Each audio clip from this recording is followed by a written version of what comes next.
Menteri Hukum dan HAM Yasona Laoly berencana membebaskan napi koruptor karena corona.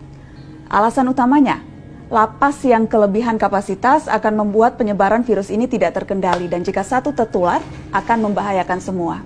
Menurut hitung-hitungan Yasona, minimal 30.000 napi akan bebas. Itu belum termasuk napi koruptor yang akan mendapatkan berkah pembebasan juga. Yasona bahkan akan merevisi PP untuk meloloskan 300-an napi koruptor yang usianya di atas 60 tahun dan telah menjalani 2/3 masa hukuman.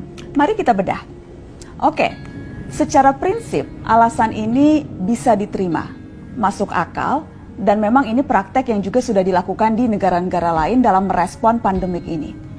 Ya, lapas kita kelebihan kapasitas luar biasa, tidak main-main, bahkan ada lapas yang over kapasitas sampai 700%. Secara umum, kapasitas lapas dan rutan di seluruh Indonesia itu sekitar 130.000 orang, sementara jumlah real penghuninya hampir 270.000 napi. Beberapa kali saya melihat langsung kondisi lapas kita, memang tidak manusiawi, orang bertumpuk seperti pindang, bahkan tidurnya pun harus bergantian. Assalamualaikum.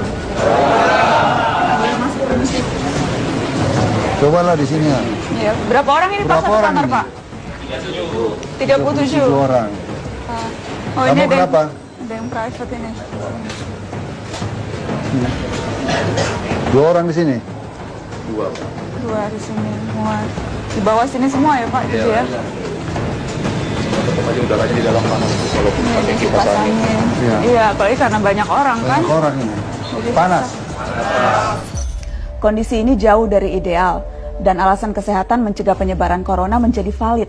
Khusus apalagi untuk napi dengan tingkat resiko besar memiliki sakit bawaan dan usia lanjut.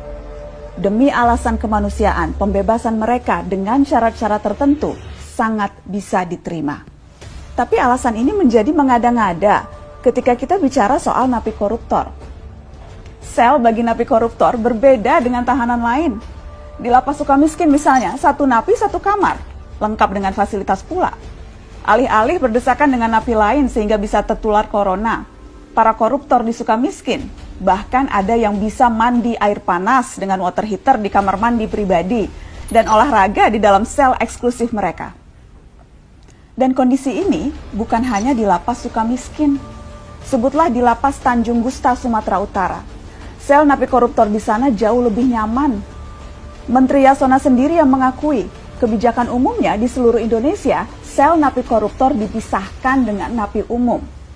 Jadi rata-rata mereka mendapatkan tempat tidur masing-masing dan juga ruangan sel yang masih memadai dibandingkan dengan napi lain. Assalamualaikum. Kita buka sepatu ya. Halo Bapak. Habis ini nonton. Itu soalnya ada TV di sini Pak ya? Ya, tapi di luar, Bu. Jadi bisa nonton. Di luar mana? Kita, Pak, ujung-ujung kita nggak kasih. Oh. Untuk umum. Untuk umum. Kalau di dalam nggak ada, Pak. Oh, nggak boleh. Ini daftar namanya ya Pak? Iya. Ada berapa orang Pak? 19 di dalam sini. Iya.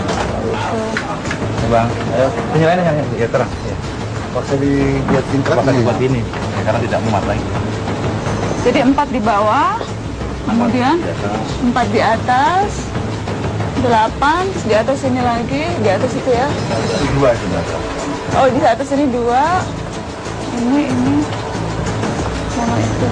Tapi berarti satu orang dapat satu tempat tidur ya Pak? Karena tadi di sana satu kamar bisa 40. Ya.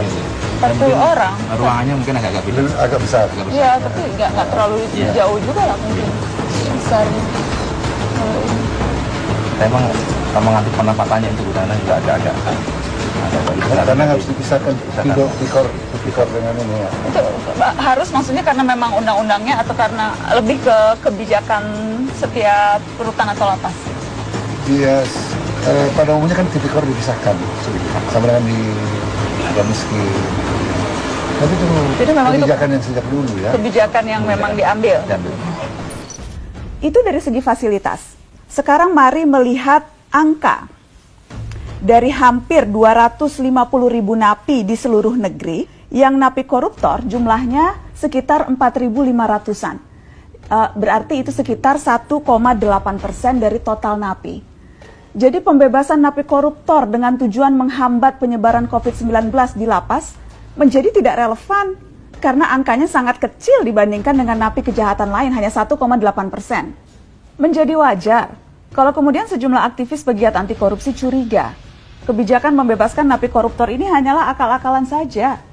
Sudah beberapa kali Kementerian Hukum dan HAM berupaya untuk meringankan hukuman koruptor lewat revisi peraturan perundang-undangan.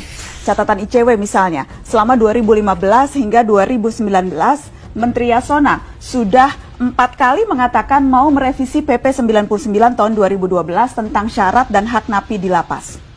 Jadi tidak heran kalau ada yang berpikir bahwa rencana pembebasan napi koruptor ini sekedar memanfaatkan isu COVID-19 untuk memuluskan keinginan lama, mempermudah remisi bagi koruptor. Jadi, Pak Menteri yang terhormat, supaya kita tidak curiga macam-macam, coba dibuka dulu ke publik.